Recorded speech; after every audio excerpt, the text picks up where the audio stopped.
vocês não pensaram que tínhamos esquecido desta série, não é?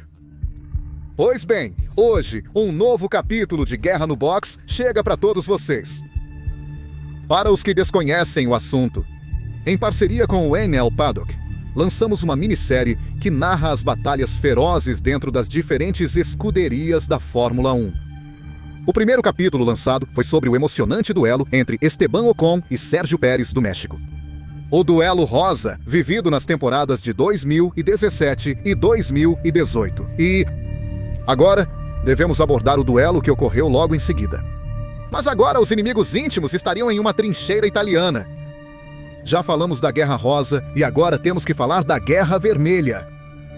A disputa pela liderança de uma lendária escuderia levou Charles Leclerc e Sebastian Vettel ao caminho da autodestruição. Desonra e mãos vazias acima de tudo. Antes de começar, lembro-lhe que a primeira parte você encontrará aqui, e a segunda você encontrará no canal de nossos amigos no Paddock. Então, senhoras e senhores, sejam todos bem-vindos ao segundo capítulo de Guerra no Box. Sebastian Vettel vs Charles Leclerc. A equipe rosa e o cavalo rampante, a escuderia mais premiada e bem-sucedida da história da F1. Uma equipe mítica que, sem dúvidas, é uma das que mais desperta paixões no mundo do grande circo. No entanto, também são uma equipe que há anos não consegue saborear as delícias do sucesso em campeonatos. A última vez que a Ferrari foi campeã mundial de pilotos foi em 2007, com Kimi Raikkonen. A última vez que fizeram isso no campeonato de construtores foi em 2008. Já se passaram 14 anos desde que a Ferrari foi campeã pela última vez. Essa guerra nos boxes tem raízes em 2015. Após vários anos fracassando em sua tentativa de retornar ao topo e voltar a ser campeões. Em 2014, decidiram iniciar uma reestruturação interna para voltar a ser candidatos à glória. Sergio Marchionne seria o novo presidente da escuderia Ferrari, substituindo Luca Di Montezemolo. Maurício Rivabene assumia o cargo de diretor esportivo da escuderia, no lugar de Stefano Domenicali. E Sebastian Vettel, que substituía Fernando Alonso, como o principal piloto da equipe, que deixava da escuderia que lhe rendeu 4 títulos mundiais para tentar seguir os passos de seu maior ídolo, o alemão Michael Schumacher. Chegar à Ferrari em meio a uma reestruturação, liderar o projeto e ganhar vários títulos com eles. E em 2017 e 2018, a Ferrari tinha as armas para enfrentar a Mercedes e voltar à glória. Mas a escuderia e Sebastian Vettel acabariam destruindo todas as suas chances.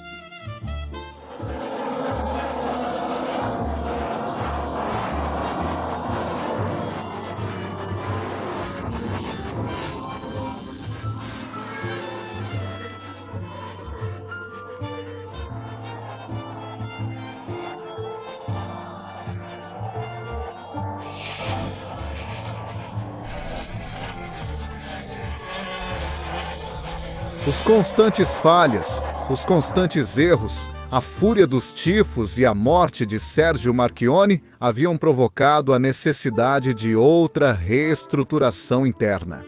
O novo presidente da escuderia Ferrari seria o americano John Elkann. Maurício Arribabene, considerado o principal culpado pela falta de êxitos, seria demitido da equipe e substituído por Mattia Binotto. Porém, essas mudanças também trouxeram uma grande dúvida. Quem seriam os novos pilotos dos carros de corrida vermelhos? Vettel sempre foi o protegido de Arribabene, que lhe dava preferência na escolha de seus companheiros de equipe. E este sempre optava por Raikkonen, que geralmente não lhe causava problemas. E vencê-lo, geralmente, não era um problema. Mais do que isso, poderíamos dizer que era uma formalidade. Sergio Marchionne, antes de falecer, desejava que o nome de um jovem promissor estivesse ligado ao futuro da equipe que tanto amava. Charles Leclerc, um garoto de Mônaco. Uma jovem promessa do automobilismo que vinha quebrando todos os campeonatos em que participava.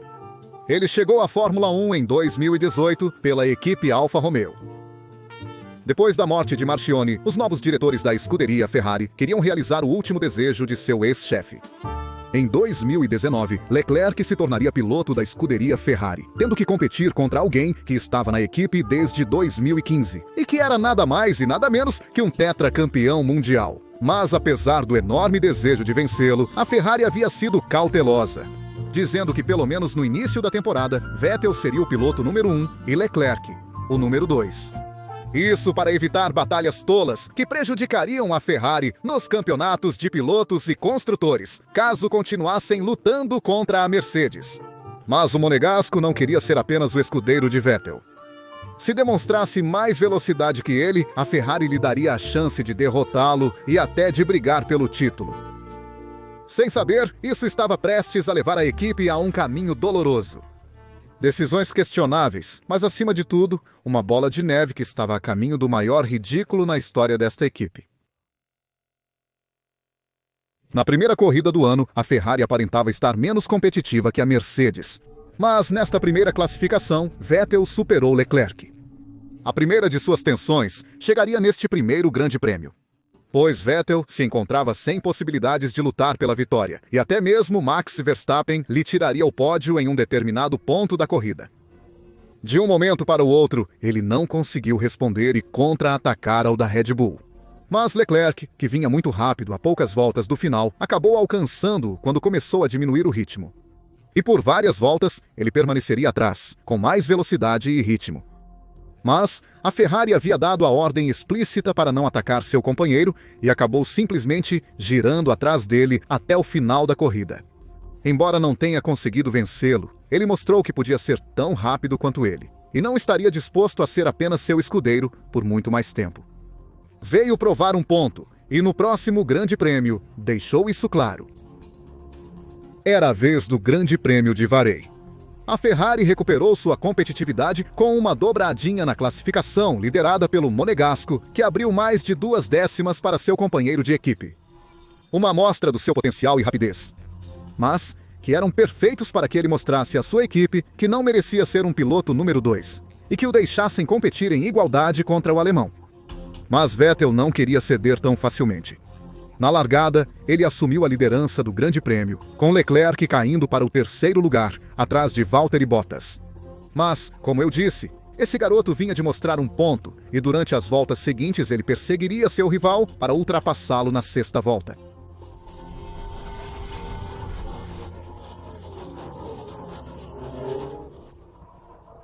Uma ultrapassagem com gosto de superioridade, na qual Vettel foi derrotado pelo ritmo de seu companheiro. Mas para ele, as coisas estavam prestes a ficar muito piores do que já estavam. Na volta 38, Hamilton atacou furiosamente seu ex-rival pelo título. Mas ao atacá-lo na curva número 4, Vettel novamente cometeu um erro gravíssimo e muito grosseiro. Ele perdeu o controle do carro novamente, quase repetindo as ações que o fizeram perder o título mundial em 2018. Deixando claro que os fantasmas de seu mau desempenho persistiam. E a essa altura, muitas pessoas, inclusive os próprios tifosi, se perguntavam: como você pretende liderar uma equipe se não consegue nem mesmo controlar seu carro? E devido a este enorme erro, agora todos olhavam para o futuro, e principalmente para quem liderava confortavelmente aquela competição. Leclerc já havia provado seu valor e agora cabia à Ferrari decidir se lhe dariam o mesmo tratamento de Sebastian Vettel. Ele estava prestes a vencer o Grande Prêmio, mas um problema na unidade de potência destruiu seu sonho instantaneamente. O que parecia ser a primeira vitória, vestido de vermelho, se transformaria em um simples pódio, um excelente resultado. Mas, vendo o que estava prestes a conseguir, não sabe absolutamente nada. Mas, como eu disse, ele já havia provado seu ponto para seus rivais, companheiro, equipe e o mundo inteiro também havia notado. Depois desta competição, Hamilton e Mercedes ativariam o modo invencível, vencendo as 5 corridas seguintes após o Bahrein. Hamilton havia deixado uma diferença monstruosa para seus perseguidores antes da metade da temporada. Assim, tudo indica que não haveria disputa pelo título. A luta interna na Ferrari se tornou um duelo para ser o líder da escuderia, em vez de uma batalha pelo título. Um duelo em que corrida após corrida era uma luta de Leclerc para provar que era melhor que Vettel. E de Vettel tentando colocar seu companheiro em seu lugar. E ambos lutariam bravamente para sair de 2019 como líderes absolutos da equipe. Nenhum queria ser escudeiro do outro, e desejavam provar isso na pista. Porém, após a pausa de verão, a batalha explodiria, marcando oficialmente o início da debacle da escuderia Ferrari. Depois do recesso de verão, era a hora do GP da Bélgica. Uma corrida que parecia ser um trâmite para a Mercedes devido ao seu poderio esmagador. Mas a Ferrari surpreenderia, alcançando a Floresta das Ardenas em um carro muito veloz. Charles Leclerc marcou uma pole com seu carro, sendo 7 décimas e meia mais rápido que Lewis Hamilton. Algo incrível nessa fase da temporada, que surpreendeu Red Bull e Mercedes, pois acreditavam que o ganho obtido não poderia vir de métodos legais. Helmut Marko e Christian Horner fizeram declarações à imprensa questionando a legalidade do motor da Ferrari. Além disso, buscariam explicações sobre isso. Porém, isso tudo se tornou secundário, com o que aconteceria horas depois, já que Charles Leclerc sofreria um duro golpe moral. Seu grande amigo de infância, Antoine Hubert, faleceu após um trágico acidente durante uma corrida da Fórmula 2. Após uma pole fantástica, seu rosto agora demonstraria tristeza. Havia perdido um ente querido no cenário, onde, um dia depois, os carros teriam que voltar à carga para continuar com mais uma rodada do grande circo. Longe de desmotivá-lo, agora tinha a fome de não só conquistar sua primeira vitória na Fórmula 1, mas dedicá-la ao seu grande amigo.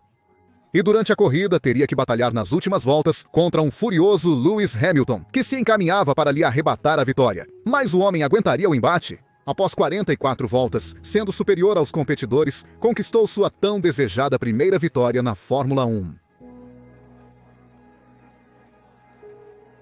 Uma vitória agridoce, mas ele a dedicou ao seu amigo. E, principalmente, alcançar a primeira vitória da Ferrari no ano. Algo que colocava Vettel em uma situação muito ruim, já que a conquista lhe escapou no GP do Canadá.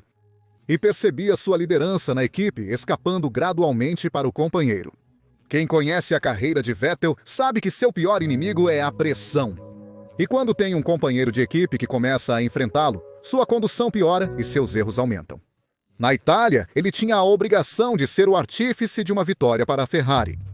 As coisas poderiam sair do controle, mas a pressão já existia. E junto com seu parceiro em modo fogo.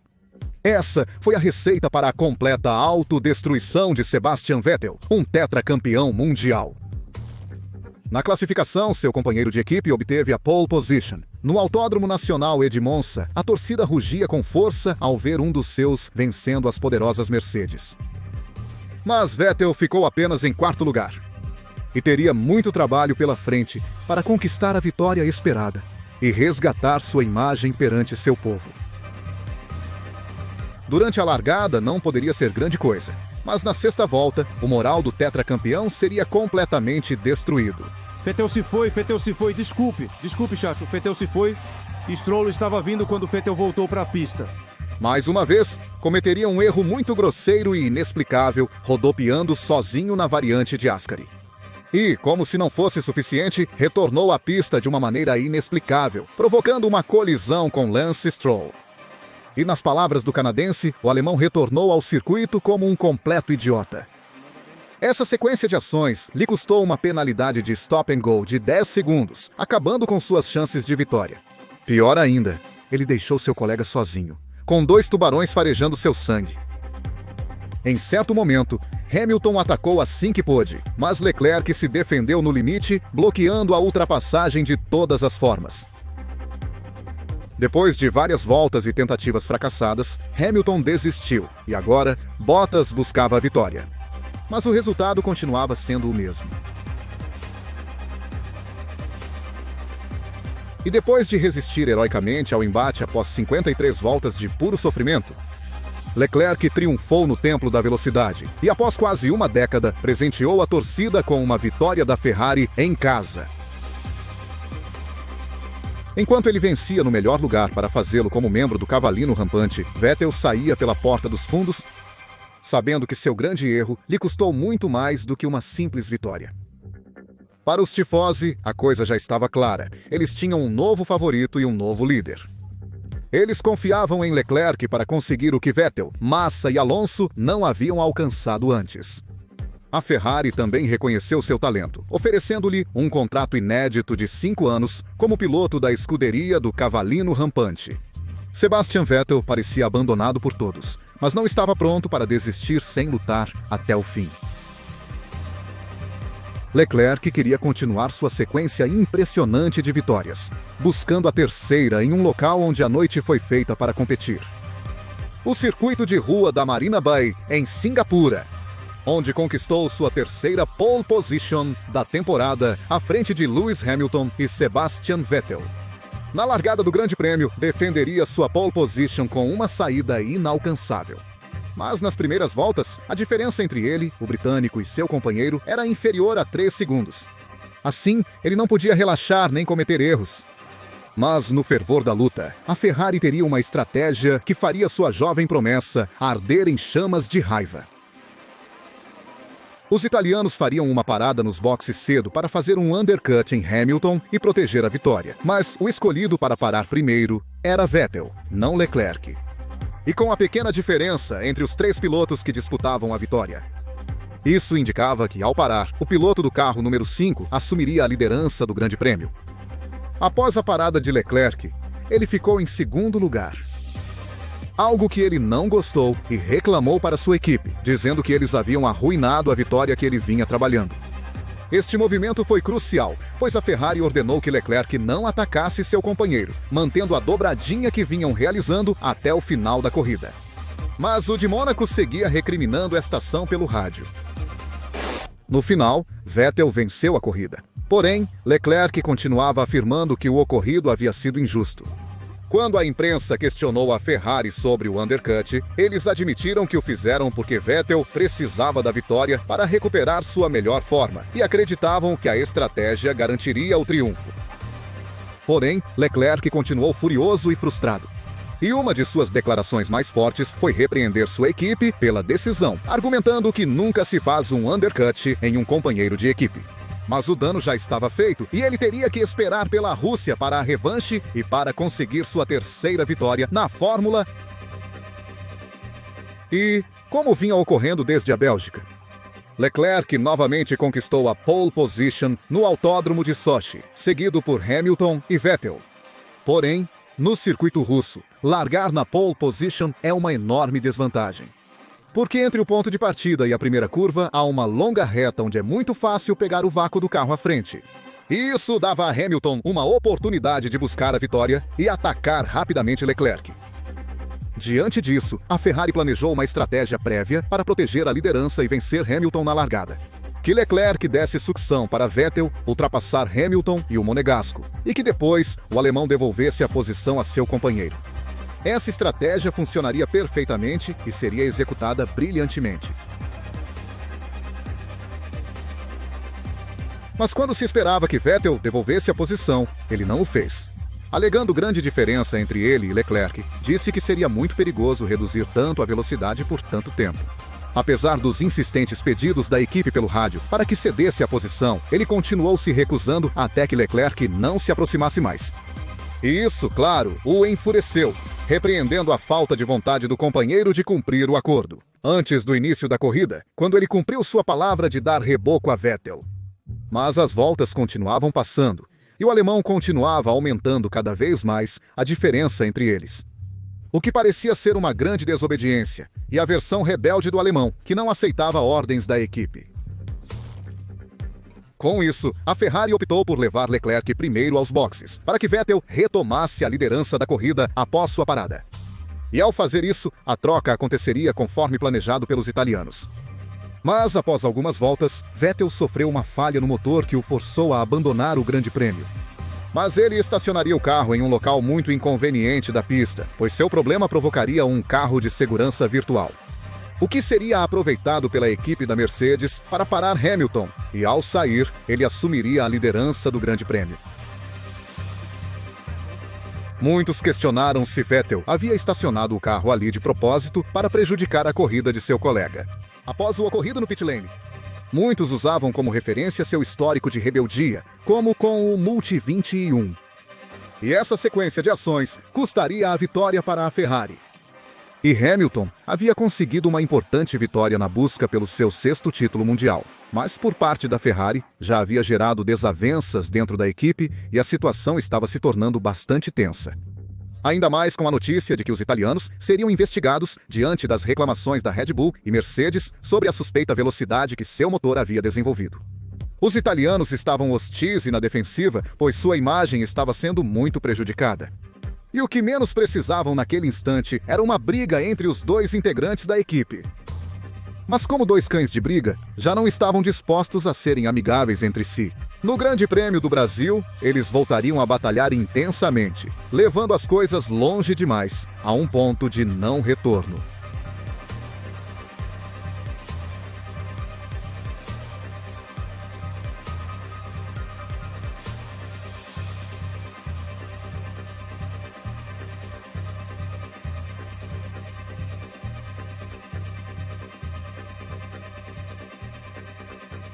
A gota d'água já transbordara. Ambos levaram essa briga ao extremo e quebraram a maior regra que existe em uma equipe de corrida: nunca bata no seu companheiro de equipe. Mas o problema é que, apesar de nas declarações a Ferrari ter sido politicamente correta, internamente culpavam o Vettel pelo acidente. A equipe estava cansada dos erros, da rebeldia e de como Vettel levou a situação ao extremo, gerando a ruptura total entre ele e a Ferrari. Mas tudo isso havia irritado ainda mais Mattia Binotto, que estava prestes a não apenas se vingar, mas transformar a vida dele em um verdadeiro inferno. No final do campeonato, Leclerc ainda superou seu companheiro de equipe na classificação de pilotos. Mas, senhoras e senhores, por mim, termino aqui esta história. Mas fique tranquilo, agora é a vez de Arturo de Enel Paddock cuidar do restante. E posso te garantir que o desfecho desta história não vai te decepcionar. A segunda parte estará no canal de Enel Paddock. Então deixe seu like neste vídeo. Te espero na continuação desta história. Skyline Racing e Arturo conversaram com você, deixo o resto contigo.